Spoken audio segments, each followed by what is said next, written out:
Olá pessoal, meu nome é Cristóvão Jaques, do canal Astro News e do Observatório Sonier. Vamos começar aqui mais um boletim de cometas e asteroides e vamos fazer agora o último episódio da série sobre defesa planetária. Vamos lá? A cada 2 anos, cientistas de agências espaciais, de observatórios, se reúnem numa conferência chamada Conferência de Defesa Planetária, que discute, entre outros assuntos, a questão de desvio de asteroides vindo em direção à Terra. Aqui hoje nós vamos apresentar 2 exercícios que são fictícios, propostos nessas 2 conferências, a de 2021 e a de 2019, simulando como seria um provável impacto de algum asteroide na Terra e quais seriam as medidas que as agências espaciais e os governos iriam tomar em relação a esse provável impacto. Então, como disse, aqui irei apresentar 2 exercícios totalmente hipotéticos, ou seja, não tem nada a ver com a realidade. Vamos lá.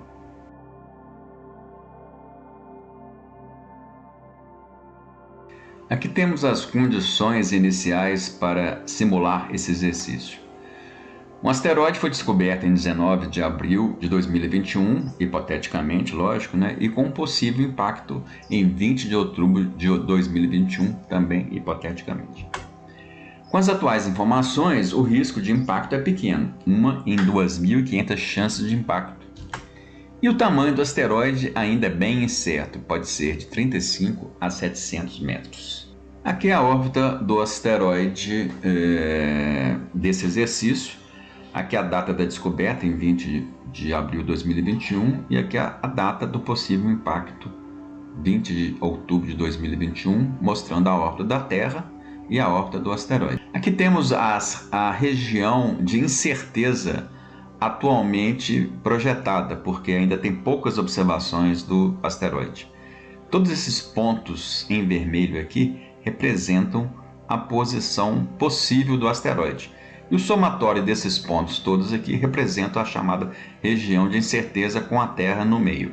Aqui temos então a projeção dessa região de incerteza sobre a Terra com as atuais condições de observação. E com essas condições atuais de observação, o impacto poderá ocorrer em qualquer área dessa que está aqui mostrada em vermelho.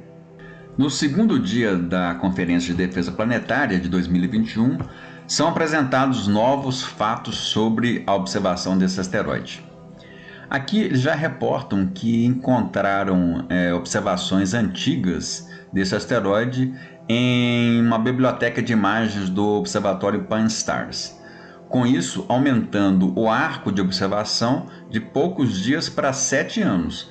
E com isso você consegue determinar muito melhor a órbita do asteroide e com isso consegue determinar exatamente onde ele vai passar e se ele vai colidir com a Terra. Vamos ver os resultados disso aí.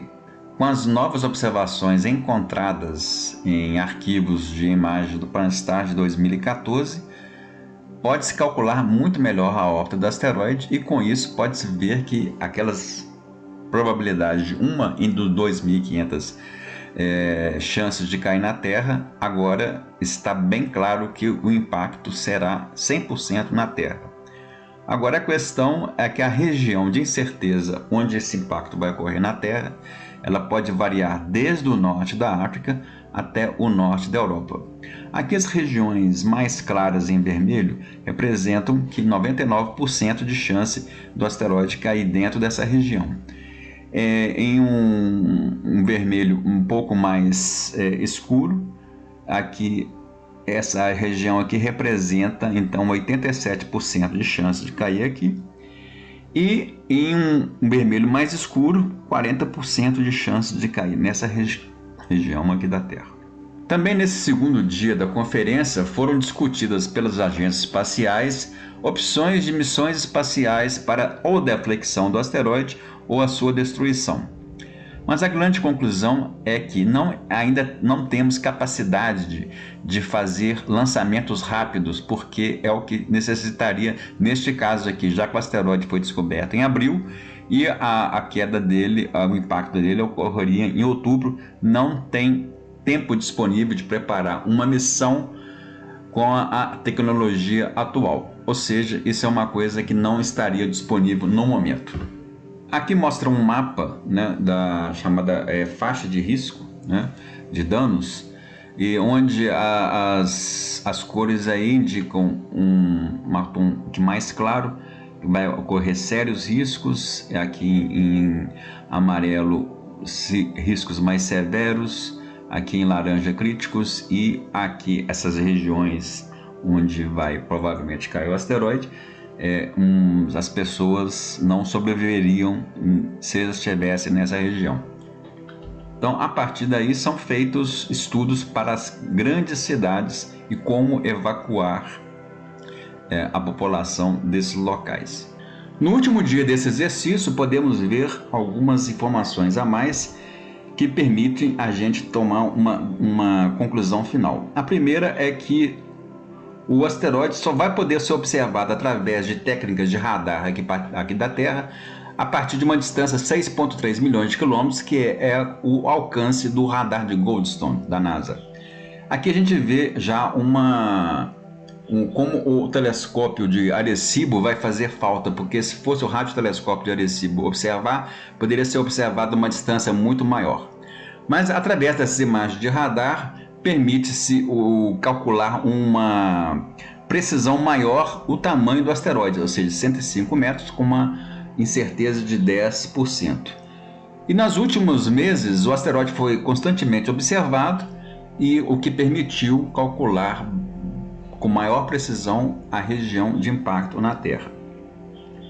Outra coisa importante é mencionar que apesar de se conhecer o tamanho, a forma e a densidade do asteroide ainda são bem desconhecidos, ou seja, tem uma grande incerteza, o que permite calcular um range de possibilidades de impacto de energia entre 9 a 156 megatons.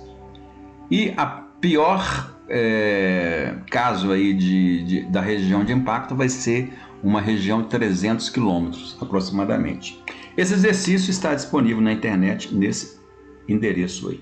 Aqui mostra-se então a região final de impacto onde esse asteroide pode causar os danos. É uma região que pode se estender até 300 quilômetros, mas depende da energia que vai impactar a Terra. Aqui há algumas conclusões sobre este exercício. A primeira é que é um cenário de muito curto prazo entre a data da descoberta do asteroide e a data de impacto na Terra. Ou seja, houve pouco tempo para nós tomarmos algumas providências.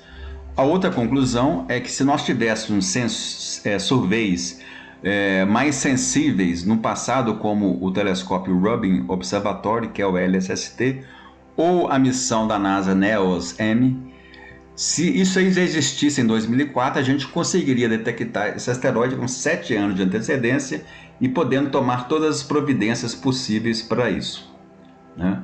Outra coisa que se observou é que as pré-coveries, ou seja,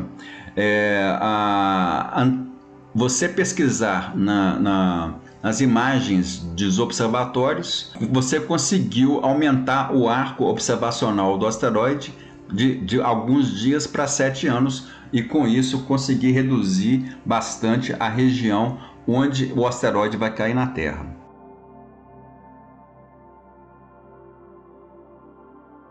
Vamos ver agora então o exercício realizado na conferência de 2019 e ver as nuances diferentes em relação ao exercício que nós já vimos em 2021. Primeiramente, o asteroide aqui, hipotético, foi descoberto em 26 de março de 2019, porém a possibilidade de impacto se dará em 29 de abril de 2027, ou seja, 8 anos para frente. A região de incerteza ela é menor, porém mais fina em relação ao asteroide de 2021. Aqui nós temos exatamente as possibilidades de impacto em 2027. E aqui as regiões da Terra onde esse impacto poderá atingir. Bem, resumindo a história deste exercício, foi colocado o seguinte: esse asteroide tinha mais ou menos entre 100 a 300 metros de diâmetro, Como havia 8 anos entre a descoberta e o possível impacto, foi possível enviar 2 sondas para pesquisar sobre a superfície do asteroide, para determinar o seu exato tamanho, para determinar a composição dele e também a sua densidade. Depois que essas informações foram obtidas nessas missões de reconhecimento, algumas missões foram enviadas com explosivos nucleares para tentar fragmentar o asteroide. O que sucedeu-se depois foi que o fragmento principal do asteroide foi desviado da Terra, porém continuou ainda um pequeno fragmento do asteroide remanescente com 60 metros de diâmetro na rota original. E esse fragmento iria atingir a cidade de Nova York. Esse foi o final do exercício. E aqui a gente tem então que, apesar de todos os esforços, esse fragmento continua vindo em direção à Terra e, através das observações, foi determinado que ele vai cair na cidade, exatamente na cidade de Nova York, em uma região já bem localizada. Bem, vamos aqui concluindo este vídeo com as seguintes conclusões. No primeiro exercício, nós vimos aí que entre a data da descoberta e a data do impacto, tínhamos 7 meses, ou seja, uma janela de tempo muito curta, e as próprias agências espaciais chegaram à conclusão que não adiantaria mandar, não teria um tempo suficiente para preparar uma missão para desviar ou destruir o asteroide. No segundo exercício, nós vimos aí que tem mais ou menos 8 anos entre a data da descoberta e a data do impacto. Foram enviadas sondas espaciais, foi enviada também missões espaciais para fazer uma explosão nuclear no asteroide, mas essa explosão não surtiu o efeito desejado de desviar totalmente o asteroide. Uma pequena massa de 60 metros continuou a trajetória em direção à Terra. Então a gente vê que aí nós tivemos aí as 4 fases da defesa planetária que nós já mencionamos aqui. A primeira da descoberta, a segunda do rastreamento do asteroide, a terceira da caracterização do asteroide, ou seja, determinar o seu tamanho, determinar a sua massa, determinar a sua densidade, e a quarta que é ver qual tipo de missão que a gente deve enviar para o asteroide a fim de desviá-lo. No caso do primeiro asteroide, primeiro exercício, viu-se que não chegou à conclusão que não adiantava mandar nada porque não haveria tempo para isso, para preparar uma missão. E no segundo, a missão não foi totalmente bem sucedida. Desviou uma grande massa do asteroide, mas uma pequena massa continuou vindo aqui para a Terra. Bem, concluindo, fazendo a conclusão final, nós temos aí uma quinta fase da defesa planetária, que é a disseminação correta das informações sobre a trajetória e o impacto do asteroide na Terra. Esta disseminação ela vai ficar a cargo da International Asteroid Warning Network, que é a rede de avisos sobre asteroides, uma entidade criada pela ONU e na qual o SONIR participa, sendo o único representante aqui no Brasil. Essa entidade, então, ficará a cargo de coordenar as observações e coordenar os trabalhos entre as agências espaciais e também os observatórios aqui na Terra. E aí, então, concluímos com esse vídeo a série sobre defesa planetária. Espero que tenhamos passado a ideia de como é feita a defesa planetária nas condições de tecnologia que nós temos hoje. Um abraço a todos e até o próximo vídeo. Até!